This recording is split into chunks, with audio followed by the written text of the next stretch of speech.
ရုရှားသမ္မတပူတင်နဲ့တရုတ်သမ္မတရှီကျင်းဖျင်တို့ပေကျင်းမြို့မှာတွေ့ဆုံနေတဲ့ဆိုတဲ့သတင်းပဲဖြစ်ပါတယ်ခင်ဗျာ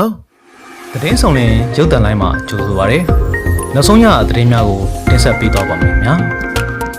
ရုရှားသမ္မတဗလာဒီမာပူတင်ဟာတရုတ်နိုင်ငံပေကျင်းမြို့ကိုရောက်ရှိနေပြီးတော့တရုတ်သမ္မတရှီကျင်းဖျင်နဲ့တွေ့ဆုံဆွေးနွေးမှုတွေပြုလုပ်နေပါတယ်ရိုက်တာသတင်းဌာနရဲ့တိုက်ရိုက်ထုတ်လွှင့်တဲ့ဖော်ပြချက်တွေအရဒီတွေ့ဆုံမှုဟာနိုင်ငံတကာနိုင်ငံရေးစင်မြင့်မှာအထူးသတိထားဆောင်ကြည့်ရမယ့်အခြေအနေတစ်ခုဖြစ်နေပါတယ်အထူးသဖြင့်ဒီထိပ်သီးတွေ့ဆုံမှုဟာအမေရိကန်နိုင်ငံရေးဇာတ်ခုံမှာဒေါ်နယ်ထရန့်နဲ့ပတ်သက်တဲ့ထူးခြားတဲ့ဖြစ်စဉ်တွေထွက်ပေါ်ပြီးတဲ့နောက်မှာ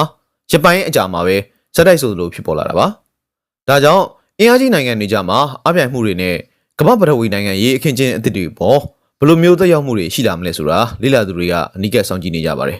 ။အခုဘေကျင်းမြို့မှာပြုလုပ်နေတဲ့ဆွေးနွေးပွဲတွေအတွင်းမှာခေါင်းဆောင်နှစ်ဦးဟာအောက်ပါအဓိကအချက်လက်တွေကိုဆွေးနွေးကြမယ်လို့လည်းမျှော်လင့်ရပါတယ်။ရုရှားနဲ့တရုတ်နှစ်နိုင်ငံကြားမဟာဗျူဟာမြောက်ပူးပေါင်းဆောင်ရွက်မှုပုံမခိုင်ပါစေရေး